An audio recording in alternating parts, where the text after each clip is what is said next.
दोस्तों, हम वो पीढ़ी है जिसने निर्भया और प्रियंका रेड्डी जैसे केसेस को देखा है। और ये हमारी बदकिस्मती रही है कि हमको इस तरह के केसेस देखने पड़े हैं जो कि अपने आप में दिल दहला देने वाले थे। सोच कर भी लगता है कि किसी इंसान का काम तो ये हरगिज़ नहीं हो सकता, और क्या सोच रही होगी इन लोगों की जिन्होंने इस तरह से काम किए हैं। लेकिन आज हम जिस कहानी, जिस वाक़ये की बात करने जा रहे हैं, वो इससे भी ज़्यादा भयानक, इससे भी ज़्यादा दिल दहला देने वाला था, दिल को झकझोर देने वाला है। बात है 25 नवंबर 1989, 25 नवंबर 1989। एक लड़की जापान की टोक्यो के पास की रहने वाली, जिसका नाम था जुंको फुरुता, जुंको फुरुता। ये जो लड़की है, इसका 3 दिन पहले 17वां जन्मदिन बीता। 17 साल की इसकी उम्र। तो ये एक स्कूल में जाती थी। तो स्कूल में एक लड़का है मियानो करके।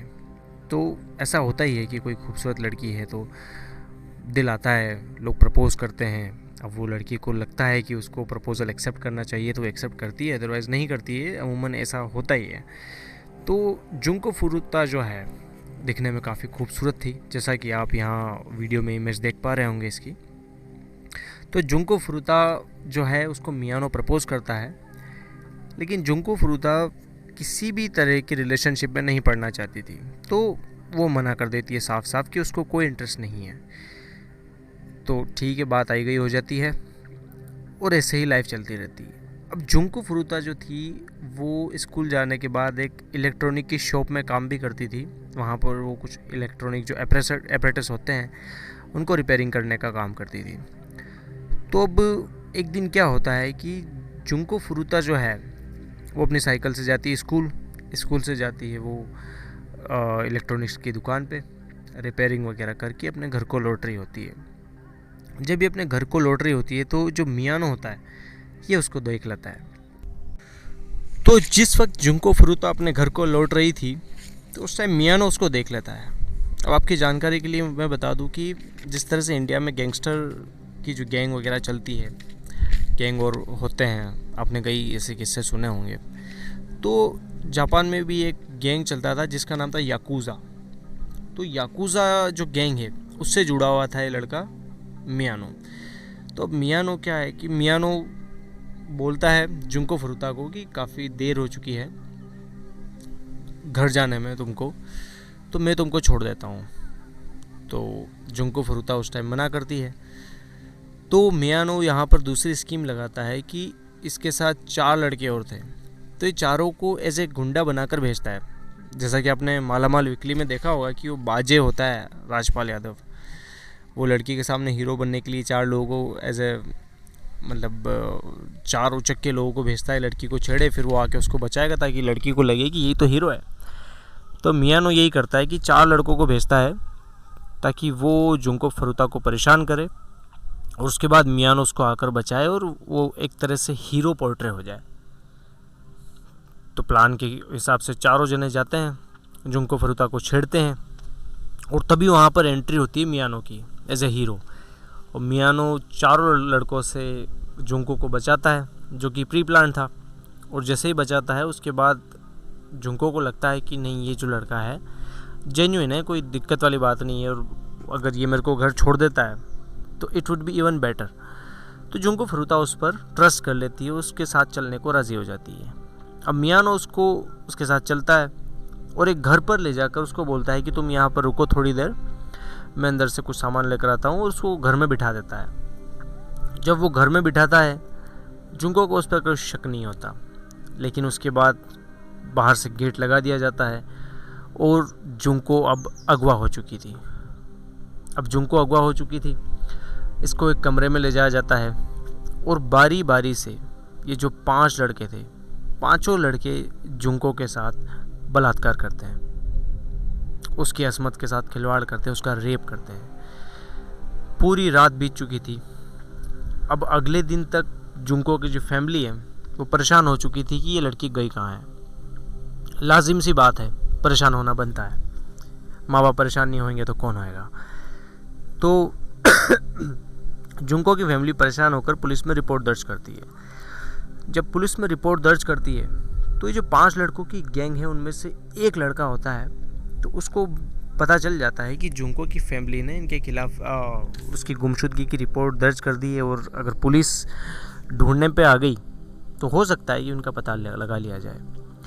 तो यहाँ पर मियानो जुंको फुरुता से कहता है कि अगर तुमको अपनी और अपनी फैमिली की जान प्यारी है तो क्योंकि हम याकुज़ा गैंग से जुड़े हुए हैं तो हम कुछ भी कर सकते हैं, और तुम अगर चाहती हो कि सब कुछ सही स्मूथली चलता रहे, तुम्हारी फैमिली वालों को कुछ भी नुकसान ना हो, तो उनसे कहो कि मैं अपने दोस्त के साथ डेट पर हूँ और बाहर घूमने आई हूँ, और ये जो रिपोर्ट है ये वापस ले ले। तो जुंको फुरुता वो भी सोचती है कि ये लोग मिया याकुज़ा गैंग से जुड़े हुए हैं और काफ़ी ख़तरनाक हैं, कुछ भी कर सकते हैं। तो वो घर वालों को फ़ोन करती है और कहती है कि मैं अपने दोस्त के साथ डेट पर आई हूँ और अभी कुछ दिन लगेंगे, अब घर आ जाऊँगी। तो यहाँ पर जो जुंको फुरुता के घर वाले हैं उनको भी लगता है कि चलो कोई दिक्कत नहीं, और वो पुलिस वालों से केस वापस ले लेते हैं, उनको जो FIR की थी वो वापस कैंसिल कर देते हैं। अब होता क्या है अब जुंको फुरुता के जो घर वाले हैं बिल्कुल निश्चिंत। अब इस बीच क्या होता है कि ये जो 5 लड़के थे इनको लगता है कि ये अभी जिस मकान में रुके हुए हैं वहाँ पर रुकना खतरे से खाली नहीं है, तो उसको दूसरे मकान में शिफ्ट कर देते हैं। दूसरे मकान में शिफ्ट करते हैं, वो थोड़ा रिमोट एरिया पे होता है, कोई उनको देख नहीं पाता है। और जब यहाँ पर शिफ्ट करते हैं तो यहाँ पर जो याकुज़ा गैंग के जो बाकी लोग थे, कहा जाता है कि लगभग 100 लोगों ने याकुज़ा का कई बार रेप किया, जुंको फुरुता का कई बार रेप किया। कहा जाता है कि जुंको फुरुता को 44 दिन तक उस कैद में रखा गया। इस बीच में 2 बार भनक भी लगी। एक बार तो यूँ हुआ कि जुंको फुरुता के पास जो आदमी उसका रेप करने आया था उसका फ़ोन वहाँ गिर जाता है, तो जैसे ही फुरुता उसका फ़ोन लेकर कॉल करने को होती है, उधर पुलिस को कॉल जाता है और जुंको फुरुता कुछ बोलती है उससे पहले मियानो आकर उसको देख लेता है, उसका फ़ोन छीन लेता है। हालांकि सामने से पुलिस का कॉल बैक भी आता है, लेकिन जब वो कॉल पे बोल देता है मियानो कि ये गलती से आपका नंबर लग गया था, तो पुलिस भी आश्वस्त हो जाती है कि हो सकता है गलती से लग गया हो। उस घर में एक छोटा बच्चा भी था जहाँ पर उसको रखा गया था, वो भी देखता है और अपने माँ बाप को कहता है कि इस घर में कुछ गड़बड़ है और ये जो लड़की है इसको ज़बरदस्ती यहाँ पर रखा गया है। लेकिन उसके माँ बाप भी जानते थे उस बच्चे के कि ये जो लोग हैं याकुज़ा गैंग से जुड़े हुए हैं, और अगर हमने कुछ भी गड़बड़ की तो हो सकता है कि हमारे साथ ही कुछ गलत कर बैठे हैं, तो वो भी किसी को खबर नहीं करते। उनके पड़ोसी जो होते हैं वो भी कई बार इसके जुंको फुरुता के साथ जो भी ज़्यादतियाँ होती है उनकी चिल्लाने की आवाज़ सुनते हैं, लेकिन वो भी ज़्यादा एक्शन नहीं लेते। और ऐसा एक बार हुआ था कि पुलिस इनके डोर स्टेप तक आई, लेकिन ये जो छोटा बच्चा है इसके जो माँ बाप थे इन्होंने मना कर दिया कि इस घर में ऐसा कुछ नहीं है। खैर दिन बीतते हैं। अब कहा जाता है कि जुंको फुरुता को खाने के लिए सिर्फ ज़िंदा कॉकरोच दिया जाता था कि अगर उनको खाना है तो कॉकरोच खाए, उसके अलावा उसे कुछ नहीं मिलेगा। पीने के लिए उसको अपना यूरिन पीना पड़ता था, इसमें अपना पेशाब पीना पड़ता था उसको। खाने में कॉकरोच, पीने में यूरिन। उसके अलावा इन्होंने क्या क्या ज़्यादतियाँ की। उसका जो जुंको फुरुता का जो लेफ़्ट साइड का ब्रेस्ट है वो काट दिया गया। उसके अलावा जो फुरुता थी उसके आँख पर मोमबत्ती रख दी जाती थी, मोमबत्ती जला दी जाती थी, और तब तक रखी रहती थी जब तक कि वो पूरी मोमबत्ती ख़त्म ना हो जाए। और आप सोचिए मोमबत्ती जब जलती है उससे जो बूंदें गिरती है वैक्स की, तो क्या जलन रही होगी उस टाइम। उसके अलावा जुंको फुरुता को करंट के शॉट दिए जाते थे, करंट के झटके दिए जाते थे। जुंको फुरुता को कई बार उल्टा लटका कर उसको एक पंचिंग बैग की तरह मारा जाता था, तो तब तक मारा जाता जब तक वो बेहोश नहीं हो जाती, बेसुध नहीं हो जाती। इसके अलावा इसके हाथ पांव कई जगह पर सिगरेट की जो ऐश होती है वो गिराई जाती है, सिगरेट बुझाई जाती है, जिससे उसकी पूरी बॉडी के जलने के निशान बन गए थे। अब ये जो है चीज़ काफ़ी दिन तक चलती है। जुंको फुरुता अब किसी को खिलाफत नहीं कर सकती थी, जो करना चाहे वो कर सकता है, क्योंकि वो हार चुकी थी इन लोगों के आगे, और इन लोगों के खिलाफ वो कुछ जा भी नहीं सकती थी। तो एक दिन मियानो, अब अब ये जो सब हो रहा है इसका अंत किस तरह से होता है वो भी बड़ा चौंका देने वाला है। एक दिन मियानो कहता है जुंको से कि अपन एक गेम खेलते हैं, अगर तुम जीत गई तो मैं तुमको जाने दूंगा, अगर तुम हार गई तो तुम यहीं रहोगी। और किस्मत से, या फिर इसको बदकिस्मती कह ले, जुंको वो गेम जीत जाती है। और जब जुंको फरुता वो गेम जीतती है, तब मियानो को और ज़्यादा गुस्सा आ जाता है। वो जुंको फरुता को पीटता है और उसके बाद कहीं से पेट्रोल लाता है। पेट्रोल ला कर वो थोड़ा थोड़ा डालकर जुंको को सब जगह से जलाता है। एक अधमरी लड़की को पूरी तरीके से किश्तों में मारने की कोशिश की जाती है। कई जगह पर उसको पेट्रोल डाला जाता है, उसको जलाया जाता है, लेकिन अचानक से कुछ ज़्यादा पेट्रोल डल जाता है और जुंको फरुता को आग लग जाती है। और चूंकि पहले भी पेट्रोल और डीजल डाला गया था, तो वो आग इतनी होती है कि वो पूरे शरीर को कवर कर लेती है और लपटें उठती है, और जुंको फरुता जो है पूरी तरह से भुन जाती है और वो मर जाती है। तो यहाँ पर मियानो और उसकी गैंग के जो लोग हैं वो देखते हैं कि इस तो मर चुकी हैं, अब इसका क्या किया जाए। तो यहाँ पर मियानो एक स्कीम लगाता है कि वो एक सीमेंट का जो ड्रम होता है उसमें जुंको फरुता की लाश को डाल देता है। हालांकि इस बीच में ऐसा कहा जाता है कि जुंको फरुता का जो प्राइवेट पार्ट थे उसमें बल्ब, सुई और पता नहीं क्या क्या डाला गया था। अब खैर उसको सीमेंट से भरे ड्रम में डाल दिया गया और बात यहीं पर ख़त्म हो गई। अब देखिए पुलिस को इसका किस तरह से पता चलता है। एक किसी और केस में मियानो को पुलिस पकड़ती है और उससे पूछताछ की जाती है। अब उस केस के बारे में पूछताछ हो रही है, मियानो जेल में बंद है, लेकिन इस बीच एक और औरत का कत्ल हो जाता है और पुलिस जो है अंधेरे में तीर मारती है और मियानो से कहती है कि हमको पता है कि तुमने एक कत्ल और किया है। अब मियानो कंफ्यूज हो जाता है कि उस कौन से कत्ल की बात पुलिस कर रही है, और मियानो जो है वो बताता है कि हाँ जी, मैंने एक कत्ल और किया है इसके अलावा। और वो जुंको फरुता जो है, उसकी जो निशानदेही पर जुंको फरुता की जो लाश है उसको रिकवर कर लिया जाता है।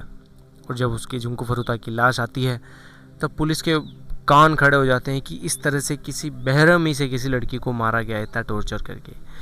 लेकिन अब समस्या यहाँ पर यह है कि जो मियानो था उसकी खुद की उम्र 18 साल थी। उसकी गैंग के जो 4 लड़के थे, जो 5 थे, सबकी उम्र 18 साल से नीचे थी। तो जुवेनाइल थे सारे के सारे। तो उस टाइम ये रूल था कि आप जुवेनाइल जो लड़के हैं उनके ऊपर पुलिस की जो धाराएं हैं वो उस हिसाब से नहीं लगा सकते जो एक एडल्ट पर लगती है। उनका नाम पब्लिश नहीं कर सकते, उनकी फ़ोटो नहीं छाप सकते अखबार में।